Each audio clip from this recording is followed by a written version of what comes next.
सोचिए एक 7 seater car जो पूरे परिवार के लिए एकदम परफेक्ट लगे, पर क्या वो सच में वैसी है? आज हम निसान ग्रेविट की कहानी को समझने वाले हैं और ये कहानी ना असल में 2019 में ही शुरू हो गई थी। तो सवाल बस इतना सा है, क्या ये बस पुरानी कहानी पर एक नया कवर चढ़ा दिया गया है? और यही है सबसे बड़ा सवाल।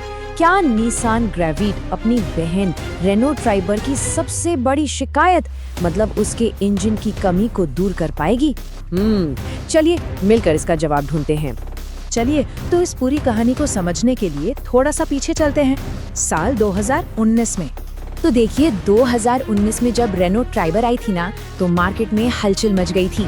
स्पेस तो कमाल का था, पर एक बड़ी दिक्कत थी उसका इंजन। और अब 2026 में निसान ग्रेविटे उसी प्लेटफॉर्म पर, उसी बुनियाद पर बनी है। मतलब सवाल आज भी वही का वही खड़ा है। और ये कोई छोटी मोटी बात नहीं थी। जरा सोचिए, गाड़ी में 7 लोग बैठे हैं और चढ़ाई पर इंजन हाँफ रहा है, और वो वाइब्रेशन वो अलग। यही वो असली चुनौती है, वो पहाड़ है जिस पर निसान ग्रेविट को चढ़ना है। तो क्या निसान ने कुछ बदला भी है या सब कुछ वैसा ही है? चलिए देखते हैं कि डिजाइन में क्या नया है और क्या पुराना। यह मामला काफी दिलचस्प है। देखिए साइड से देखेंगे ना, तो ये लगभग ट्राइबर ही लगती है। वो पूरा ढांचा वही है, लेकिन निसान ने असली खेल खेला है आगे और पीछे। सामने एक नया बम्पर, निसान का वो सिग्नेचर ग्रिल, और पीछे की तरफ ग्रेविटे की ब्रांडिंग। ये सब मिलकर इसे अपनी एक नई पहचान देते हैं। और ये नंबर 182 mm, इसे ध्यान से देखिए। भारत की सड़कों के लिए ये बहुत जरूरी है। 182 mm का ग्राउंड क्लियरेंस, इसका सीधा मतलब है कि खराब रास्तों और ऊंचे स्पीड ब्रेकर्स पर गाड़ी नीचे से टकराने की चिंता काफी कम हो जाती है। चलिए अब बाहर से अंदर चलते हैं, जहां इस गाड़ी की असली ताकत छुपी हुई है।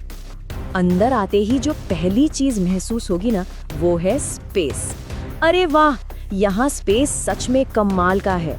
मतलब 6 फीट लंबे इंसान के भी घुटने आगे वाली सीट से नहीं टकराएंगे।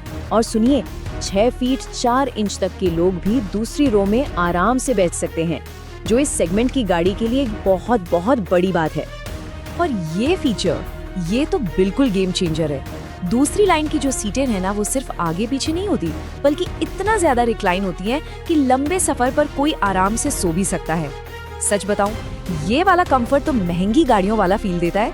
और फिर कुछ छोटी चीजें हैं जो इसे और खास बनाती हैं, जैसे सीटों पर फैब्रिक और लेदराइट का जो मिक्सचर है, वो काफी प्रीमियम फील देता है। और सोचिए जरा, तीसरी लाइन में बैठे लोगों के लिए भी अपने अलग एसी वेंट्स और कंट्रोल्स हैं।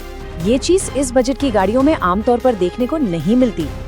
अब आते हैं उस मुद्दे पर जिसके बारे में हर कोई जानना चाहता है। हाँ, कमरे में खड़ा वो हाथी, यानी इसका इंजन।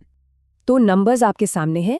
1.0 लीटर का पेट्रोल इंजन, 72 PS की पावर और 96 Nm का टॉर्क। हाँ, ये वही इंजन है। देखिए, बहुत से लोगों को एक टर्बो इंजन की उम्मीद थी, एक ज्यादा पावरफुल ऑप्शन की, लेकिन निसान ने फिलहाल वो विकल्प नहीं दिया है। और अब एक बहुत ही जरूरी सलाह, अगर एक अच्छी स्मूथ ड्राइविंग का मजा लेना है तो मैनुअल गियरबॉक्स ही चुनिए, क्योंकि जो ऑटोमेटिक यानी AMT वाला वर्जन है ना, वो इस इंजन के साथ थोड़ा सा स्ट्रगल करता हुआ महसूस होता है, खासकर तब जब आपको अचानक से पावर चाहिए होती है, और इससे ड्राइविंग का पूरा मजा थोड़ा किरकिरा हो सकता है। तो फिर सवाल ये उठता है कि क्या इन सब के बावजूद ये गाड़ी एक अच्छा सौदा है?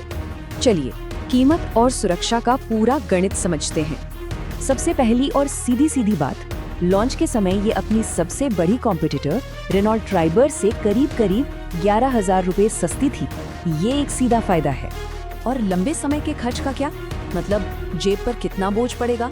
तो निसान का दावा है कि मेंटेनेंस का खर्च सिर्फ 40 पैसे प्रति किलोमीटर है। एक फैमिली के बजट के लिए एक बहुत बड़ी राहत की बात है। और अब सबसे जरूरी बात, सेफ्टी, परिवार की सुरक्षा। इसे ग्लोबल NCAP से मिली है शानदार 4 स्टार रेटिंग। तो ये सिर्फ एक कार नहीं है, ये परिवार के लिए एक तरह का सुरक्षित किला है। तो फिर आखिर में ये गाड़ी है किसके लिए? वेल, ये उस इंसान के लिए है जिसकी प्रायोरिटी लिस्ट में 7 सीटर गाड़ी के लिए सबसे ऊपर स्पेस, सेफ्टी और कम रनिंग कॉस्ट है। वो इंसान